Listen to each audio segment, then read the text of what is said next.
Shalom, salam sejahtera bagi kita semua. Kita bertemu kembali di acara 100 hari berdoa pada saat ini.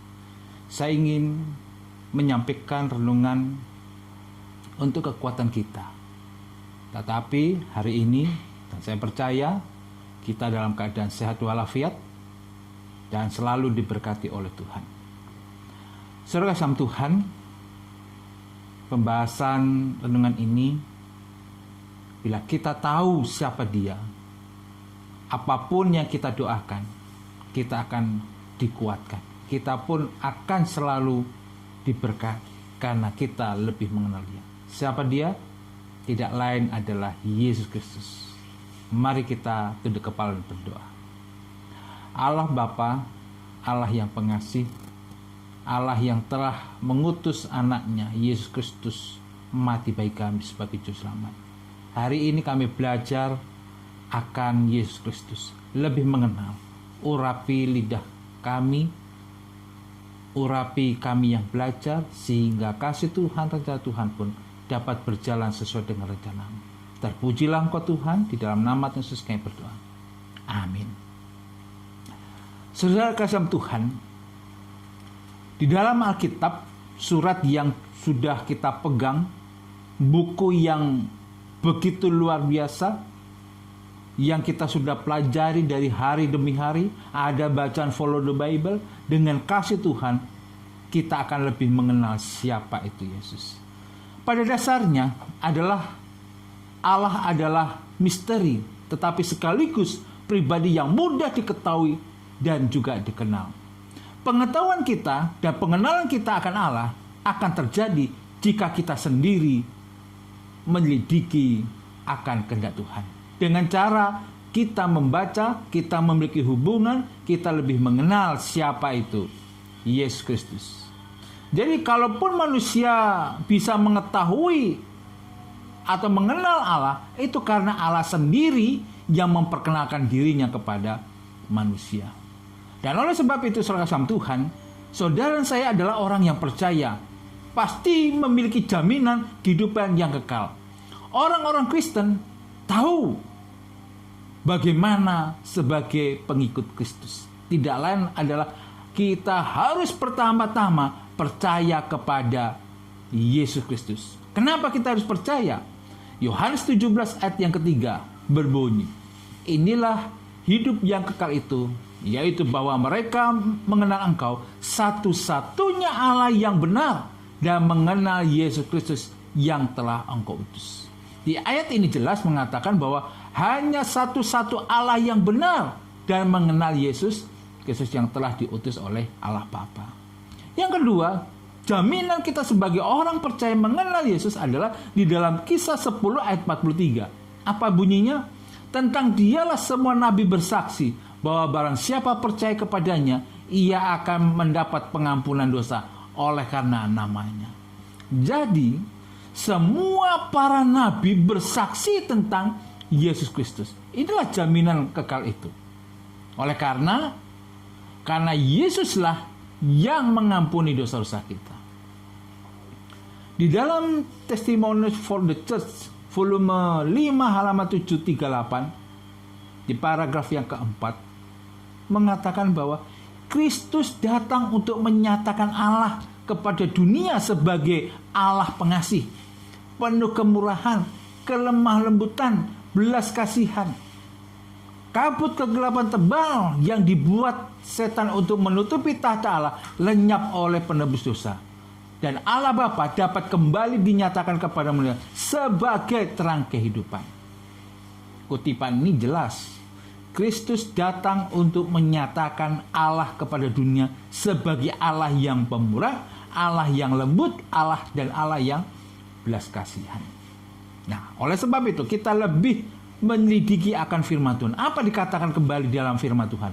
Di dalam Yohanes 14 ayat yang ke-6 mengatakan, kata Yesus kepadanya, akulah jalan dan kebenaran dan hidup. Tidak ada seorang pun yang datang kepada Bapa kalau tidak melalui aku. Jelas ayat ini mengatakan kepada kita bahwa hanya Yesuslah jalan dan kebenaran hidup. Hanya melalui Dia kita bisa melalui kepada Bapa. Mengenal Yesus berarti kita akan menuju kepada Allah. Mari kita telusuri buku-buku Allah yang ada di dalam Alkitab.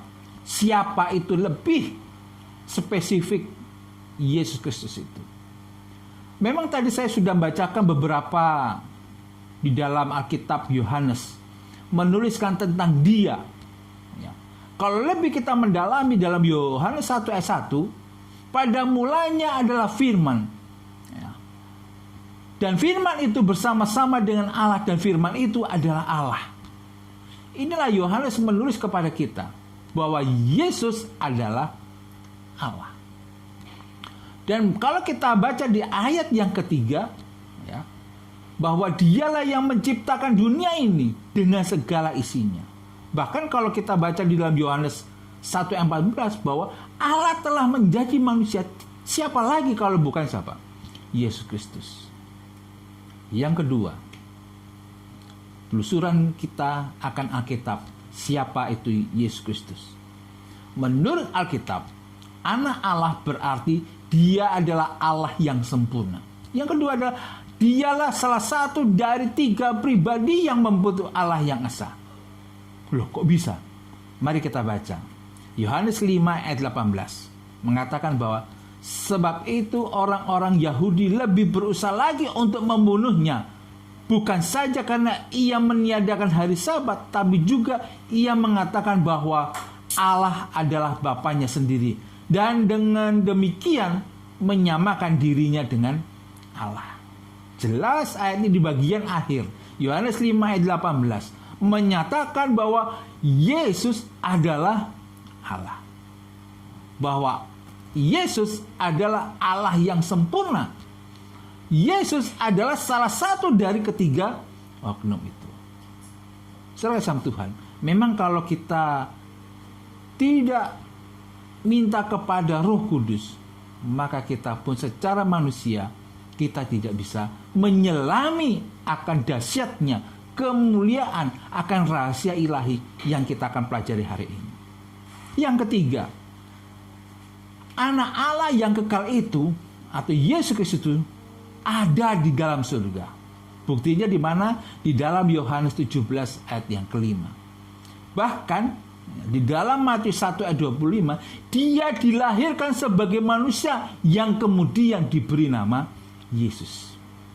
Nah, untuk menunjukkan Yesus ini bukanlah manusia yang biasa. Buktinya di mana? Saudara bisa baca di tempat saudara masing-masing. Di dalam Kolose 2 ayat ke-9 bahwa di sana Yesus bukanlah manusia yang biasa. Bukan itu saja, Allah memilih seorang anak darah untuk melahirkan Dia. Lukas 1 ayat 34 sampai 35 mengatakan kesimpulan dari ayat ini bahwa Yesus adalah manusia melalui kelahiran anak darah. Jadi Yesus adalah manusia. Tadi juga Yesus adalah Allah. Ya. Oleh sebab itu, yang keempat, setiap kali kita tidak mentaati Allah, kita disebut orang berdosa. Hukuman dosa adalah maut. Namun Allah dalam kasih-Nya ingin agar kita tidak binasa. Karena Dia mengutus Mesias yang dijanjikan, yang disebut Kristus, untuk menyelamatkan dunia ini. Maka Dia mengirimkan anaknya, yaitu anak Allah, Yesus Kristus, datang ke dunia ini untuk mati ganti kita. Buktinya di mana dalam firman Tuhan? Di Yohanes 3 ayat yang 16. Yesus Kristus adalah juru selamat setiap orang di dunia ini, barang siapa yang percaya. Jadi cukup jelas kita mengenal Yesus Kristus yang telah menggantikan diri kita. Yang kelima, Yesus melakukan mukjizat-mukjizat, menyembuhkan orang sakit. Ya, ini adalah salah satu dari banyak mukjizat yang dilakukannya. Mengendalikan, bahkan melipatkan ganda, kalau kita baca firman, menyediakan kebutuhan manusia, bahkan sesuai itu tidak ada di dunia. Dia masih melakukan mukjizat dalam kehidupan orang-orang percaya. Saudara kasih Tuhan, Matius 15 ayat 14, Tuhan menyediakan makanan.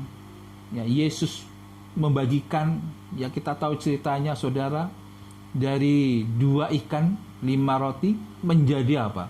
5.000 bisa makan. Artinya Yesus juga bukan hanya sebagai Allah, sebagai juru selamat, tapi Yesus adalah banyak melakukan mukjizat.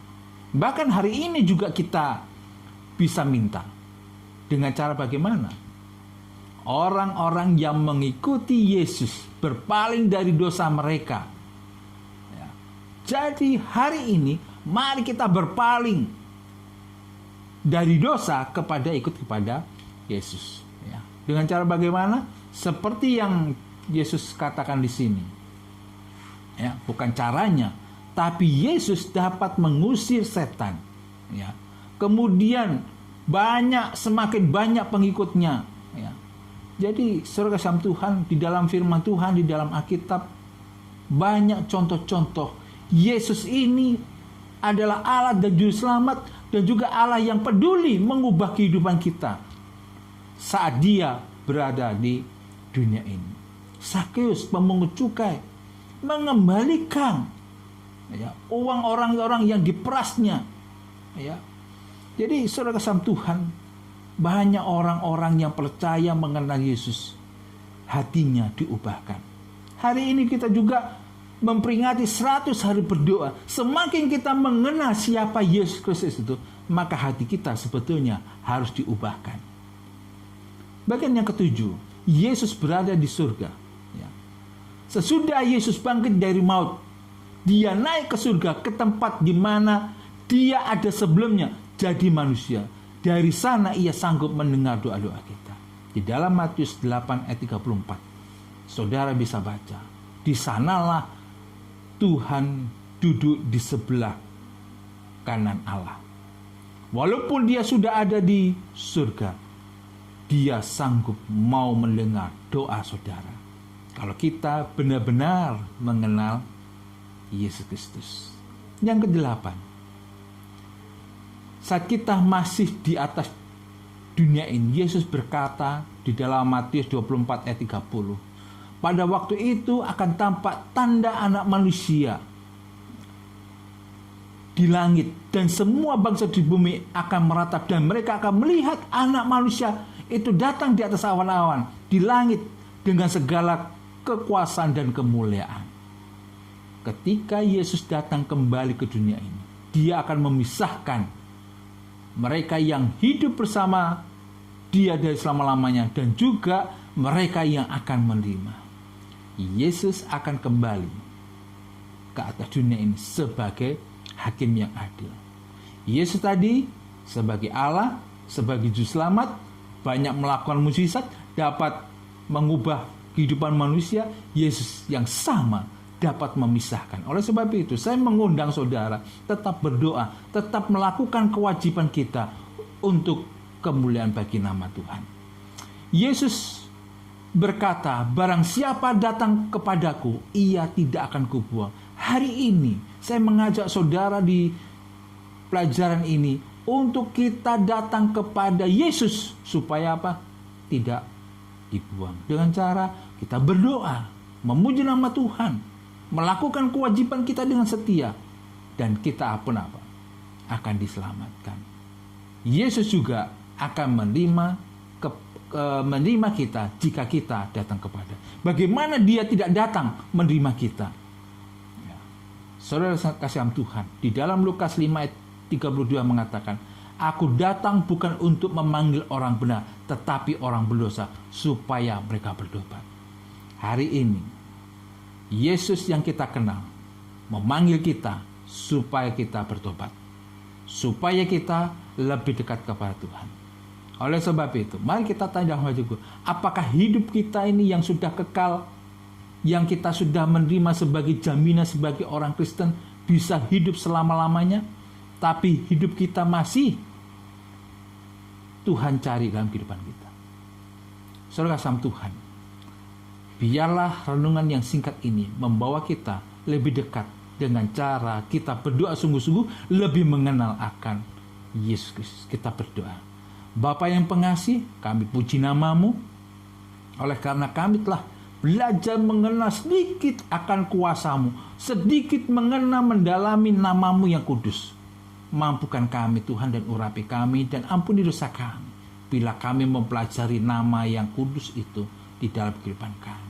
Sehingga saat ini kami akan mendengar dan kami akan menyatakan itu dalam kehidupan kami, untuk kami dapat mengubah, karena Yesus tidak lama lagi akan datang, mengubah kami menjadi anak-anak Tuhan, mengangkat kami berasal bersama-sama di atas surga, sehingga nama Tuhan dipermuliakan. Bapa, mampukan kami menjalani hidup-hidup sisa kami ini, walaupun kami masih berada dalam krisis pandemi virus corona ini, tapi kami yakin bila kami lebih mengenal Engkau, apapun yang terjadi, Tuhan sanggup melindungi kami. Terima kasih atas firman yang kami dengar. Terima kasih atas berkat-Mu. Terima kasih atas segala sesuatu. Di dalam nama Yesus kami berdoa. Amin.